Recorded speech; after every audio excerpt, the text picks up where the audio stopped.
ఆశ్రయదీవేనా ప్రయాసపడి సమస్త జనులకు విశ్రాంతినిచ్చే దీవెనా దుఃఖిత పీడిత నిరాధారులకు ఆశ్రయదీవేనా అనుదిన రక్షణ సువార్తనందించు పరమ నివేదనా అనుదిన రక్షణ సువార్తనందించు పరమ నివేదనా యేసయ్య దీవెనా యేసయ్య దీవెనా యేసయ్య దీవెనా యేసయ్య దీవెనా.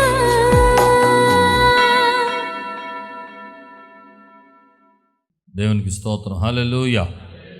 ప్రభువుని గణపరచడానికి వచ్చిన మీకు అందరికీ కూడా ప్రభు పేరట ప్రత్యేకమైన వందనాలు తెలియజేస్తున్నానండి. అందరికీ వందనాలు. దేవుడు అందరినీ ఆశీర్వదించునుగాక.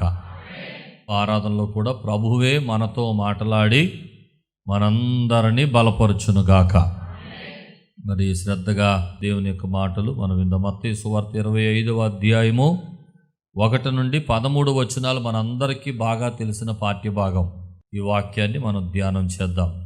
అందరం కలిసి చదువుదామా దేవుని యొక్క వాక్యం? పరలోక రాజ్యము తమ దివిటీలు పట్టుకొని పెండ్లి కుమారుని ఎదుర్కొనుటకు బయలుదేరిన 10 మంది కన్యకలను పోలి ఉన్నది. వీరిలో 5 బుద్ధి లేని వారు, 5 బుద్ధి గలవారు.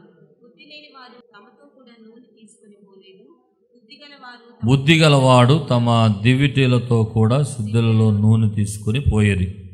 పెండ్లి కుమారుడు ఆలస్యము చేయగా వారందరూ కునికి నిద్రించుచుండిరి. అర్ధరాత్రి వేళ ఇదిగో పెండ్లి కుమారుడు అతన్ని ఎదుర్కొనరండి అను కేక వినబడెను. అప్పుడు ఆ కన్యకలందరూ లేచి తమ దివిటీలను చక్కపరిచిరి. గాని బుద్ధి లేని ఆ కన్యకలు ఆ దివిటీలు ఆరిపోవచ్చున్నవి గనుక మీ నూనెలో కొంచెము మాకియ్యుడని బుద్ధిగల వారిని అడిగిరి. అందుకు బుద్ధిగల కన్యకలు మాకును మీకును ఇది చాలదేమో, మీరు అమ్మవారి వద్దకు పోయి కొనుక్కునుడని చెప్పారు. వారు కొనబోచుండగా పెండ్లి కుమారుడు వచ్చెను. అప్పుడు సిద్ధపడి ఉన్నవారు అతనితో కూడా పెండ్లి విందుకు లోపలికి పోయారు. తలుపులు వేయబడిను. అయ్యా అయ్యా మాకు తలుపులు తీయమని అడుగగా అతడు మిమ్మును ఎరుగన నేను మీతో నిశ్చయముగా చెప్పుచున్నాను అని. ఆ దినమైనను గడి అయినను మీకు తెలియదు కనుక మెలకువగా ఉండుడి. దేవునికి స్తోత్రం. ఇది మనం చాలాసార్లు చదువుకున్నాం, చాలాసార్లు ధ్యానం చేశాం. అనేక మంది దైవజనులు ఈ వృత్తాంతాన్ని గురించి, ఉపమానాన్ని గురించి మాట్లాడుతున్నప్పుడు మీరు చాలాసార్లు వినుంటారు. 10 మంది కన్యకల స్టోరీ క్రైస్తవుల్లో తెలియని వారు ఎవరు ఉండరు కదండి. అందరికీ బాగా తెలిసిన స్టోరీ. ఇది ఏమి నేర్పిస్తుంది అని అంటే, యేసు ప్రభు పెండ్లి కుమారుడుగా త్వరలో రాబోతున్నాడు. వధువ సంఘమైన మనమందరం కూడా సిద్ధపడి ఉండాలి. సమయమును వేస్ట్ చేయకుండా సద్వినియోగం చేసుకొని ఆ దినమైనను ఆ గడి అయినను మనకు తెలియదు గనుక మెలకువగా ఉండి పెండ్లి కుమారుని కొరకు ఎదురు చూడాలి. దేవునికి స్తోత్రం. ఇది ఇందులో నేర్పించబడుతున్నటువంటి అంశం మనందరికీ తెలుసు. ప్రభు ఎప్పుడు వస్తాడో తెలియదు. అన్ని వేళలా సంసిద్ధంగా ఉండాలి, కనిపెడుతూ ఉండాలి, మెలకువగా ఉండాలి, ఎదురు చూడాలి, సంసిద్ధులమై ఉండాలి. మన జీవితాన్ని దేవునికి యోగ్యమైన స్థితిలో మనం నిలబెట్టుకున్న వారమై ఉండాలి అన్నది 10 మంది కన్యకల స్టోరీలో నుండి మరి ఒక 5 కన్యలు మనకు నేర్పించిన గొప్ప పాఠం. దేవునికి స్తోత్రం. ఎంతమంది కన్యకలలో? అందరూ చెప్పండి ఎంతమంది? అందులో 5 బుద్ధిగల కన్యకలు, 5 బుద్ధి లేని కన్యకలు. యేసయ్యను ఎదుర్కొన్న కన్యకలు ఎవరు? యేసయ్యను ఎదుర్కొన్న కన్యకలు ఉన్నారే, వాళ్ళని తీసుకుందాం ఈరోజు. ఎందుకంటే మనం యేసయ్యను ఎదుర్కోవాలి కాబట్టి వీళ్ళు ఏమి నేర్పిస్తున్నారో చూద్దాం. ఆమేన్. ఇందులో నుండి ఒక కన్యకను తీసుకుందాం, ఆమెను అడుగుదాం, ఇంటర్వ్యూ చేద్దాం. అసలు ఏంటేంటి నువ్వేం చేశావు, యేసయ్యను ఎదుర్కోవడానికి ఏమేమి మరి లక్షణాలు నీలో కనపడ్డాయి, ఏమేమి అంశాలు నీలో మేము నేర్చుకోవచ్చు అని అడిగితే, ఇది ధ్యానం చేస్తున్నప్పుడు ఇంచుమించుగా 10 అంశాలు పరిశుద్ధాత్మ దేవుడు నాకు నేర్పించాడు. స్తోత్రం, హల్లెలూయా. యేసుని ఎదుర్కొనే సంఘానికి ఉండాల్సిన లక్షణాలు చెప్పండి. యేసుని ఎదుర్కొనే సంఘానికి ఉండాల్సిన లక్షణాలు. ఆమేన్ చెప్పండి. ఆమేన్. పరలోకానికి పవిత్ర కన్యకు ఉన్న సంబంధం చాలా గొప్పది. ఈ రోజున సంఘము కన్యగా పిలువబడుతుంది, పెండ్లి కుమార్తెగా పిలువబడుతుంది. కనుక బుద్ధి కలిగిన కన్యకలు ఈ కన్యకు ఏమి నేర్పిస్తున్నారు, ఈ సంఘానికి ఏమి నేర్పిస్తున్నారు? ఆ కన్యక దగ్గర నుండి ఈ కన్యక నేర్చుకోవాల్సింది ఏంటి? కొన్ని విషయాలు మనం త్వరగా జ్ఞాపకం చేసుకుందాం. స్తోత్రం చెప్పండి, హల్లెలూయా. ఈ బుద్ధి గల కన్యకలో నుండి ఒక 10 మాటలు మనం తెలుసుకుందాం. బుద్ధి కలిగిన కన్యకల్లాగే మనం ఉండాలి. ఆమేన్ చెప్పండి. ఆ బుద్ధి కలిగిన కన్యకల్లాగా ఎత్తబడే సంఘముగా మనం ఉండాలి అని అంటే మనం ఎలాంటి లక్షణాలు కలిగి ఉండాలో మొదటి మాట చెప్తాను. ఈ బుద్ధి గల కన్యక అని హెడ్డింగ్ చెప్పాను కదా, ఇందులోనే 2 లక్షణాలు కనపడతాయి. ఒకటి, బుద్ధి కలిగిన కన్యకలో బుద్ధి ఉండాలి. చెప్పండి, బుద్ధి కలిగిన కన్యకలో బుద్ధి ఉండాలి. స్తోత్రం చెప్పండి, హల్లెలూయా. మొదటిది బుద్ధి. చెప్పండి, సంఘానికి ఉండాల్సింది ఏంటి? మంచి బుద్ధి, స్వస్థ బుద్ధి, సుబుద్ధి. సంఘములో ఉన్నవారు మంచి బుద్ధితో లేకపోతే దేవుని రాజ్యానికి చేర్చబడలేరు. గమనించండి, ఒకప్పుడు మన బుద్ధి పనికిమాలిన బుద్ధి, ఒకప్పుడు మన బుద్ధి లోకానుసారమైనది, అది అపవాది క్రియలతో కూడినది, సైతానీయ శక్తులతో కూడినది. ఒకప్పుడు మన బుద్ధి మారు మనసు పొందిన బుద్ధి కాదు. అలాంటిది క్రీస్తు తన శిలువ రక్తము చేత మనందరిని కడిగి పవిత్రపరిచి మన బుద్ధి మార్చాడు. స్తోత్రం కలుగును గాక. ఇప్పుడు సంఘంలోకి వచ్చిన వాళ్ళు మారిన బుద్ధితో ఉండాలి. ఆమేన్ చెప్పండి. మారు మనసు లేని బుద్ధితో ఉంటే బుద్ధి లేని కన్యకలుగా పిలువబడతాం. అర్థమైందా? బుద్ధి వచ్చినప్పుడు చిన్న కుమారుడు తిరిగి తండ్రి ఇంటికి వచ్చాడని ఉంటుందే, అంటే ఎందుకు వెళ్ళిపోయాడు ఇంట్లో నుండి బయటికి? చెప్పండి. అతడు తిరిగి వచ్చిన సందర్భంలో రాయబడిన మాట అది, బుద్ధి వచ్చినప్పుడు అని రాస్తాడు. అంటే ఆడు వెళ్ళిపోయింది బుద్ధి లేక, బుద్ధి పాడు చేసుకొని, దైవ సంబంధమైన బుద్ధిని ప్రక్కన పెట్టి లోక సంబంధమైన ఆలోచనలతో వాడు దారి తప్పాడు, తండ్రి ఇంటిని మరిచాడు, తండ్రికి దూరం అయ్యాడు, తండ్రి ప్రేమకు దూరం అయ్యాడు, దేవుని కార్యాలు చూడలేకపోయాడు. ఎప్పుడైతే బుద్ధి వచ్చిందో, ఎప్పుడైతే మళ్ళీ తనలోనికి ఆ మారు మనసు వచ్చిందో, ఎప్పుడైతే మరలా నిజాన్ని తెలుసుకున్నాడో అప్పుడు మంచి బుద్ధిలోకి వచ్చాడు. చెప్పాలి ఒక మాట ఏమనంటే, 10 మంది బుద్ధి కలిగిన కన్యకల్లోనికి అతడు పిలువబడ్డాడని. స్తోత్రం కలుగును గాక. చెప్పండి, హల్లెలూయా. కనుక ఒకప్పుడు మన పరిస్థితి ఏంటో, ఒకప్పుడు మన జీవితం ఏంటో, ఒకప్పుడు మన స్థితిగతులు ఏంటో మనకు తెలుసు. లోకంలో ఉండిపోయి దేవునికి దూరమై వేరైపోయిన వారం. కానీ ఇప్పుడు అలా ఉండడానికి వీలు లేదు. క్రీస్తు ప్రత్యక్షత కొరకు ఎదురు చూచే ప్రతి ఒక్కరు కూడా స్వస్థ బుద్ధి కలిగిన వారుగా ఉండాలి. తీతుకు రాసిన పత్రికలో రాస్తాడు, ఒకసారి చదువుదాం. తీతు పత్రిక 2వ అధ్యాయము 13వ వచనం. అనగా మహాదేవుడును మన రక్షకుడునైన యేసుక్రీస్తు మహిమ యొక్క ప్రత్యక్షత కొరకు ఎదురు చూచుచు. చెప్పండి మాట, యేసుక్రీస్తు మహిమ యొక్క ప్రత్యక్షత కొరకు ఎదురు చూచుచు. అలా ఎదురు చూచే వరకు ఉండాల్సిన లక్షణం ఏంటంటే, ఈ లోకములో స్వస్థ బుద్ధితోను, చెప్పండి ఏ బుద్ధి ఉండాలి? స్వస్థ బుద్ధి ఉండాలి. నీతితోను భక్తితోను బ్రతుకుచుండవలెను. స్తోత్రం చెప్పడం సరి గట్టిగా. కనుక మంచి బుద్ధి లేకపోతే, స్వస్థ బుద్ధి లేకపోతే, సుబుద్ధి లేకపోతే నువ్వు బుద్ధి కలిగిన కన్యక లిస్టులో చేరలేవు. ఇంకా బుద్ధి లేని గుంపులోనే ఉండిపోతావు. అందుకనే ఈరోజు యేసును ఎదుర్కొనే సంఘముగా, యేసుని ఎదుర్కొనే విశ్వాసిగానే ఉండాలంటే మొదటగా ఈ కన్యకకి ఏముండాలి చెప్పండి? బుద్ధి ఉండాలి. బుద్ధి కలిగిన కన్యక. స్తోత్రం చెప్పండి సరిగట్టిగా. మొదటి మాట, బుద్ధి గల కన్యక బుద్ధి కలిగిన కన్యకగా ఉండాలి. స్తోత్రం చెప్పండి సరిగట్టిగా. హల్లెలూయా చెప్పండి సరిగట్టిగా. మొదటి పాయింట్ ఏంటి? బుద్ధి గల కన్యక ఎలా ఉండాలి? బుద్ధితో ఉండాలి. స్తోత్రం చెప్పండి. హల్లెలూయా. రెండవ మాట, ఈ బుద్ధి కలిగిన కన్యక అనే మాటలోనే రెండో మాట కూడా కనపడుతుంది మనకి. అదేంటో తెలుసా? కన్యక అనే మాట. చెప్పండి ఏ మాట అది? కన్యక. కన్యక అంటే వర్జిన్, పవిత్రమైనది, పరిశుద్ధమైనది, పాపము లేనిది, పవిత్రురాలు. స్తోత్రం చెప్పడం సరిగట్టిగా. కాబట్టి సంఘం ఎలాగుండాలని దేవుడు కోరుకున్నాడు తెలిసి ఎఫెసీయులకు రాసిన పత్రికలు అంటాడు, సంఘము పరిశుద్ధమైనది గాను నిర్దోషమైనది గాను మహిమగల సంఘముగా ఆయన దానిని తన ఎదుట నిలువబెట్టుకొనవలెనని వాక్యము చేత ఉదక స్నానము చేత దానిని పవిత్రపరిచి దానిని పరిశుద్ధపరచుటకై దాని కొరకు తన్ను తాను అప్పగించుకున్నాడు. స్తోత్రం చెప్పండి. సంఘం ఎలా ఉండాలని దేవుని కోరిక? పవిత్రంగా. చెప్పండి మాట. ఒక కన్యకలాగా. చెప్పండి ఎలాగా? పురుషుని ఎరుగుని దానిలాగా, ఒక పవిత్రురాలులాగా, ఒక కన్యకగా. అంటే పరిశుద్ధతకు సాదృశ్యం ఈ మాట, పవిత్రతకు సాదృశ్యం ఈ మాట. అందుచేత క్రీస్తు ప్రత్యక్షత కొరకు ఎదురు చూచే ప్రతి ఒక్కరిలో కూడా ప్రభు వచ్చినప్పుడు చూసేది ఏంటో తెలుసా? పవిత్రత, పరిశుద్ధత చూస్తాడు. స్తోత్రం కలుగును గాక. ఆయన మన పై రూపాన్ని చూచే దేవుడు. నీ అందాన్ని బట్టి నువ్వు పరలోకానికి వెళ్తాం అనుకుంటున్నావేమో. నాకేంటి తెల్లగా ఉన్నాను కదా వెంటనే తీసుకెళ్ళిపోతాడు దేవుడు అనుకుంటున్నావేమో. ఏమంటే పై తెలుపు కాదు కావాల్సింది, శరీరం తెలుపు కాదు కావాల్సింది. ఏం తెలుపు ఉండాలి? హృదయం తెలుపు ఉండాలి. స్తోత్రం కలుగును గాక.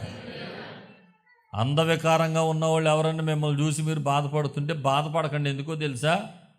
మన అంగవైకల్యాలు కానీ, మన అందవికారమైన జీవితం కానీ, మనకున్న మైనస్లు కానీ పరలోక రాజ్యానికి అడ్డు కానే కాదు. మనం శారీరకంగా ఎలాగున్నా సరే పవిత్రంగా బ్రతికితే చాలు. ఆ పవిత్రత దేవుని రాజ్యానికి తీసుకెళ్తుంది. స్తోత్రం కలుగును గాక. ఎలా ఉండాలి? బుద్ధి కలిగిన కన్యక ఎలా ఉండాలి చెప్పండి? కన్యక, పవిత్రత, పరిశుద్ధత కలిగిన ఆ లక్షణాలు కలిగిన ఆ వ్యక్తిగా ఆ కన్యక ఉందగనుక ఆ కన్యక దేవుడు పెండ్లి కుమారుడి దగ్గరికి చేర్చబడింది. స్తోత్రం కలుగును గాక. హల్లెలూయా. అందుచేత పవిత్రత ఉండాలి. చెప్పండి అందరూ ఈ మాట గట్టిగా చెప్పండి. ఎన్ని రకాలైనటువంటి ఈవులు, ఎన్ని రకాలైన ఆశీర్వాదాలు, ఎన్ని రకాలైన గొప్ప గొప్ప పరిస్థితులు మన జీవితంలో ఉన్న పవిత్రత లేకుండా ఎవడో ప్రభువుని చూడలేడు. నీకు పెద్ద మంచి మంచి కార్లు ఉన్నాయేమో, ఖరీదైన కార్లు, ఎవడో కొనని కార్లు నీ దగ్గర ఉన్నాయేమో, ఎవరికి లేనంత ఆస్తులు నీకు ఉన్నాయేమో, ఎవరికి లేనంత ఐశ్వర్యం నీకు ఉందేమో, పేరుందేమో, పలుకుబడి ఉందేమో, డబ్బులున్నాయేమో, ఫలానా వాళ్ళకి లేనిది నాకు ఉందని గర్వించే పరిస్థితులు నీ దగ్గర ఉన్నాయేమో. ఎన్ని ఉన్నా పవిత్రత లేకపోతే మాత్రం పెండ్లి కుమారుని ఎదుర్కొనుడా అసాధ్యం. అందుకని కన్యకలాగా ఉండాలి, బుద్ధి కలిగిన కన్యకలాగా ఉండాలి.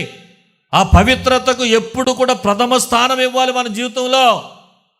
ఆ పవిత్రతకి ఎప్పుడు కూడా విలువనివ్వాలి. స్తోత్రం చెప్పడం సరిగట్టిగా. కొంతమంది అస్సలు మెయింటైన్ చేయరు, పేరుకు క్రైస్తవుడే, అసలు పరిశుద్ధత అనే దానికి చోటు ఉంది వాళ్ళ ఇళ్లలో. కొంతమందికి డైరెక్ట్గా కనపడతాయి ఇళ్లలో మందు బాటిళ్ళు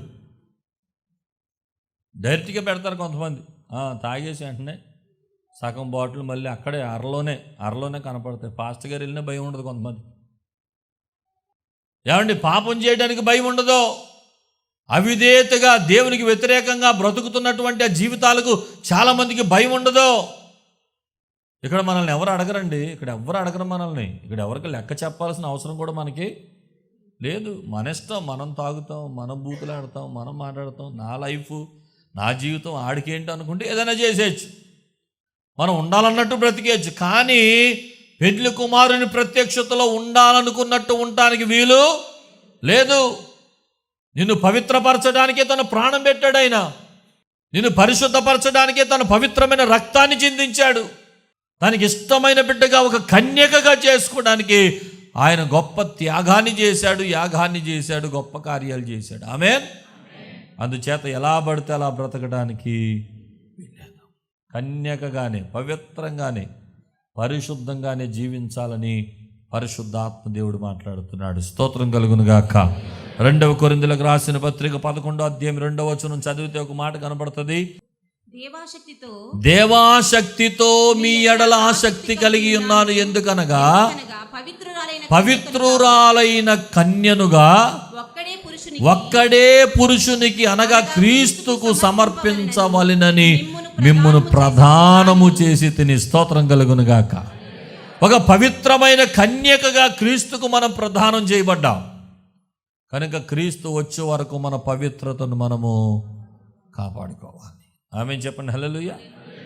పరిశుద్ధత లేకుండా ఎవడు ప్రభుని హృదయ శుద్ధి గలవారు ధన్యులు, వారు మాత్రమే దేవుణ్ణి చూస్తారు. ఆమేన్. మన అర్పణలు మనలను పరలోకానికి తీసుకుని వెళ్ళవు, మన కానుకలు మనల్ని పరలోకానికి తీసుకుని వెళ్ళవు. దేవుడు చేసిన కార్యాలకు కృతజ్ఞత చెల్లించాలి కనుక ఇవన్నీ మనం భక్తిలో భాగంగా చేస్తున్నాం, కానీ మన క్రియల ద్వారా కాదు. ఏమండి, దేవుని సన్నిధిలో జీవించాల్సిన రీతిగా మనం బ్రతికినప్పుడే దేవుని రాజ్యంలోనికి ప్రవేశిస్తాం. స్తోత్రం కలుగును గాక. హల్లెలూయా. చెప్పండి, బుద్ధిగల కన్యక. మొదటి మాట బుద్ధి కలిగి ఉండాలి. చెప్పండి, బుద్ధిగల కన్యక బుద్ధి కలిగి ఉండాలి. 2, బుద్ధిగల కన్యక పవిత్రంగా ఉండాలి. చెప్పండి, రెండో మాట పవిత్రంగా ఉండాలి. ఆమేన్ చెప్పండి. ఆమేన్. 3వ మాట బుద్ధిగల కన్యక తన ఇంటిని విడిచిపెట్టాలి. చెప్పండి, 3వ మాట బుద్ధి కలిగిన కన్యక తన ఇంటిని విడిచిపెట్టాలి.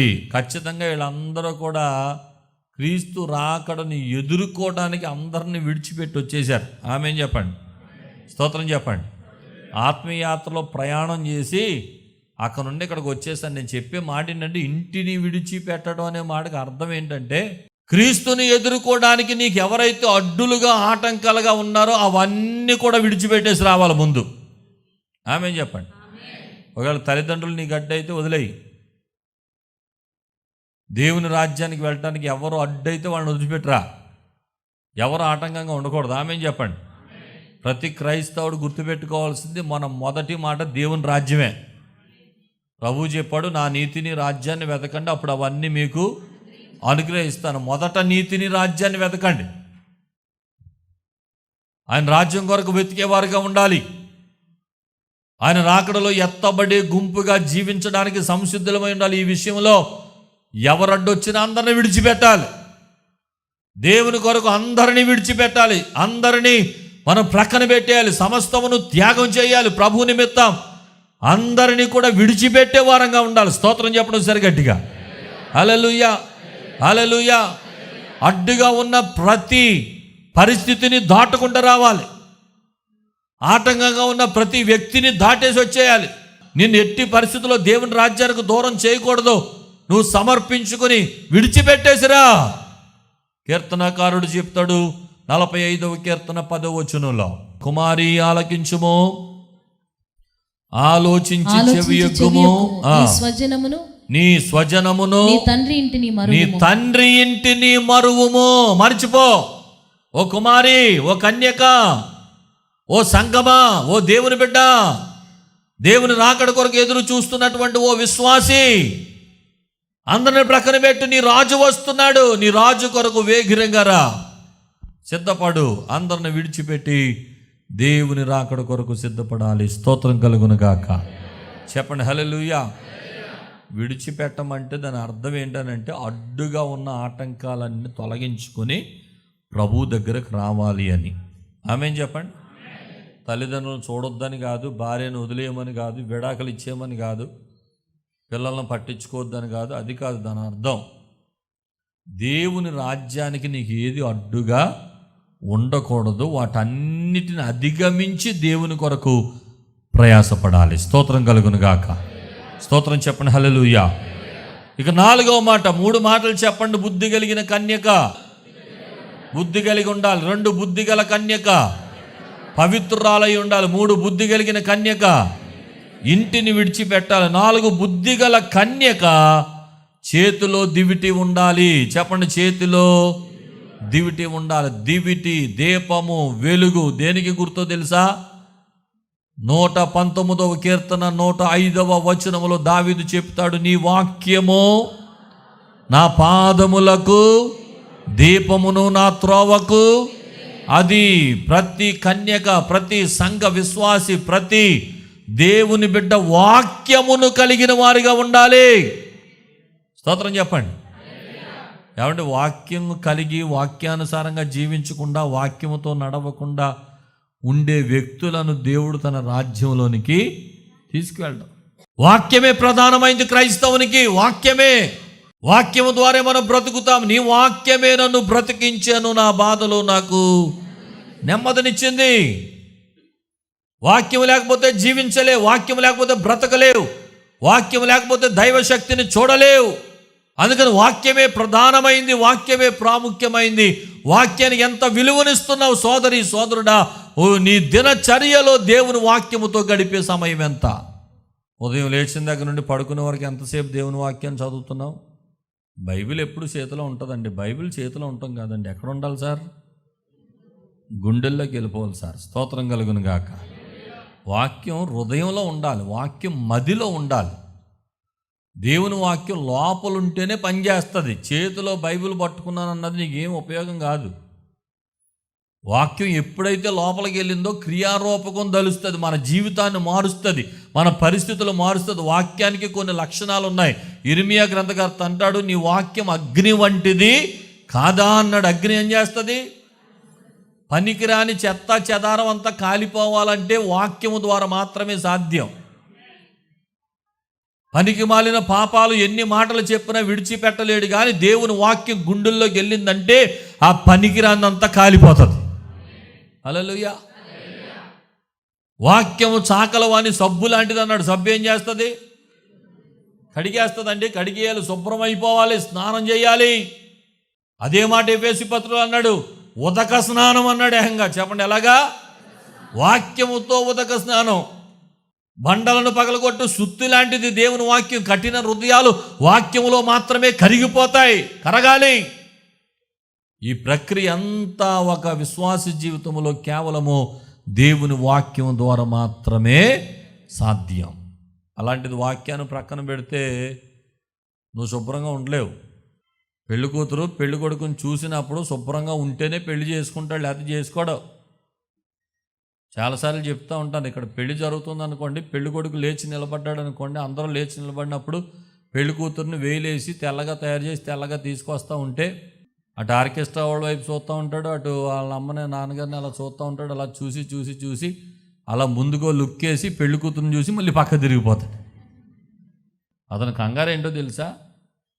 నేను చేసుకోబోయే భార్య ఎలా ఉంది, చక్కగా వేలేసుకుని తెల్లగా ఫ్లవర్ గర్ల్స్ని పట్టుకుని వస్తుంటే పెళ్ళి అయిపోయాక అందరూ అరే భలే భార్య అని చేసుకున్నారా, మేడ్ ఫర్ ఈచ్ అదర్ రా అని అంటారా లేదా? అది ఎక్స్పెక్టేషన్స్ లోపల ఆయనకి.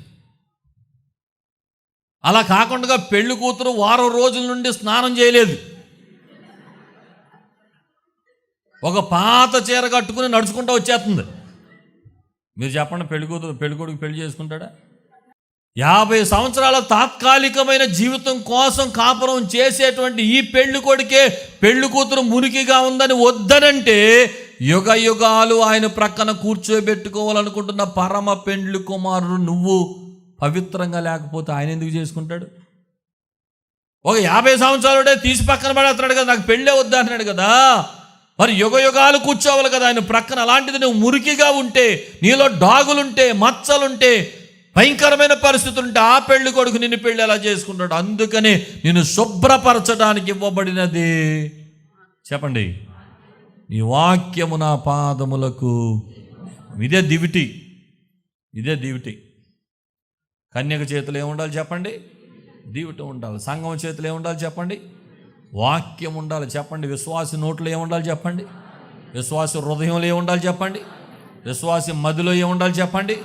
వాక్యం అనే దివిటిని పట్టుకుని నడిస్తేనే నువ్వు వెళ్ళాల్సిన త్రోవలో సక్రమంగా నడుస్తావు. ఆమె చెప్పండి. ఇది నేను శుభ్రపరిచేది, నేను పెళ్లి కూతురులాగా తయారు చేసేది. అబ్బా, దీనికి ఉన్నంత అందం దేనికి లేదు. స్తోత్రం చెప్పండి. ఇక పేస్టులు గీస్టులు ఏం రాయక్కర్లేదు ముఖానికి. ఎందుకు చెప్తున్నానంటే ఈ మేకప్లతో మనకు పని ఏమి లేదు. మనల్ని శుభ్రపరచగలిగింది, మనకు మేకప్ వేయగలిగింది, మనల్ని పవిత్రంగా ఉంచగలిగింది ఒక్కటే దేవుని వాక్యం. స్తోత్రం కలుగును గాక. ఈ వాక్యాన్ని గుండెల నిండా నింపుకోండి, ఈ వాక్యాన్ని మది నిండా పెట్టుకోండి. దేవుని వాక్యంతో పరిశుద్ధంగా పవిత్రంగా మారిపోండి. ఎత్తబడిన సంఘంలోనికి మనం వెళ్ళిపోతాం. ఆమేన్, హల్లెలూయా. చెప్పండి. బుద్ధి గల కన్యక 1 బుద్ధి కలిగి ఉండాలి. 2 బుద్ధి కలిగిన కన్యక పవిత్రంగా ఉండాలి. 3 బుద్ధి కలిగిన కన్యక ఇంటిని వదిలిపెట్టి రావాలి. 4 బుద్ధి కలిగిన కన్యక దివిటి ఉండాలంటే దేవుని వాక్యం ఉండాలి. 5వది బుద్ధి కలిగిన కన్యక సిద్ధెలలో నూనె ఉండాలి. చెప్పండి, సిద్ధెలలో నూనె ఉండాలి. సిద్ధెలలో నూనె ఉన్న 5 ఎత్తబడ్డారు. సిద్ధెలలో నూనె లేని 5 విడవబడ్డారు. ఈ సిద్ధెలలో నూనె మనకి ఏం నేర్పిస్తుందంటే, ఆది కాండము నుండి ప్రకటన గ్రంథం వరకు నూనె అనేకమైన గుర్తులతో ఉంది. అందులో ప్రాముఖ్యమైన గుర్తు ఏంటంటే అభిషేకానికి గుర్తు. స్తోత్రం చెప్పండి. అభిషేకించబడిన వారికి గుర్తు. స్తోత్రం చెప్పడం సరి గట్టిగా. మన జీవితంలో దేవుని అభిషేకం, పరిశుద్ధాత్మ అభిషేకం, పరిశుద్ధాత్మ దేవుని ఆత్మ అభిషేకం లేకపోతే దేవుని రాజ్యాన్ని చూడలేం. ప్రభు ఒక మాట చెప్పాడు, ఆత్మ లేనివాడు నావాడు కాదు. ఆత్మ కొరకు కనిపెట్టాలి, ఆత్మను పొందుకోవాలి, పరిశుద్ధాత్మను అంగీకరించాలి, దేవుని ఆత్మ చేత నడవాలి. ఎందరు దేవుని ఆత్మ చేత నడిపింపబడుదురో వారందరూ నాకు కుమారులై ఉంటారని దేవుని మాటలు సెలవిస్తున్నాయి. స్తోత్రం చెప్పడం సరి గట్టిగా. అందుచేత ఆత్మాభిషేకం లేదేమో. నువ్వు ఓడిపోవడానికి సగం కారణం ఏంటో తెలుసా? క్రైస్తవుడిగా ఉన్నావు కానీ అభిషేకం పొందిన క్రైస్తవుడిగా జీవించట్లేదు. అందుకే ఓడిపోతున్నావు. క్రైస్తవులో 2 రకాలు ఉంటారు. అభిషేకించబడిన క్రైస్తవుడు, అభిషేకం లేని క్రైస్తవుడు. ఆత్మ పొందిన క్రైస్తవుడు, ఆత్మ లేని క్రైస్తవుడు. పరిశుద్ధాత్మను కలిగిన క్రైస్తవుడు, పరిశుద్ధాత్మను లేని క్రైస్తవుడు. వీళ్ళిద్దరికీ ఎంత తేడా ఉంటుందండి. ఆత్మ కలిగిన వాడు ధైర్యంగా సింహంలాగా ఉంటాడు. స్తోత్రం చెప్పండి. పాట పాడమంటే పరిగెడతాడు, వాక్యం చెప్పమంటే పరిగెడతాడు, సాక్ష్యం చెప్పమంటే పరిగెడతాడు, దేవుని కార్యాలకు పరిగెడతాడు. ఆత్మ లేనుడు అమ్మో ప్రార్థన వద్దండి, మీరు చేయండి. కుటుంబారాధనలో కూడా అందరూ ఒకరి తర్వాత ఒకరు ప్రార్థన చేద్దాం పొడుతాడు, నువ్వు చేయి. ప్రార్థన లేనోడు క్రైస్తవుడు ఎందుకు అయ్యాడండి? ప్రార్థన రానోడు క్రైస్తవుడా? ప్రార్థన దేవునితో మాట్లాడటం తొలిమెట్టది. అదే రాదా నీకు? నీ ఇంట్లో ప్రార్థన చేయలేవా? సంఘంలో ప్రార్థన చేయలేవా? సమాజంలో ప్రార్థన చేయలేవా? వ్యక్తిగతంగా ప్రార్థన చేయలేవా? ధైర్యంగా స్తుతించలేవా?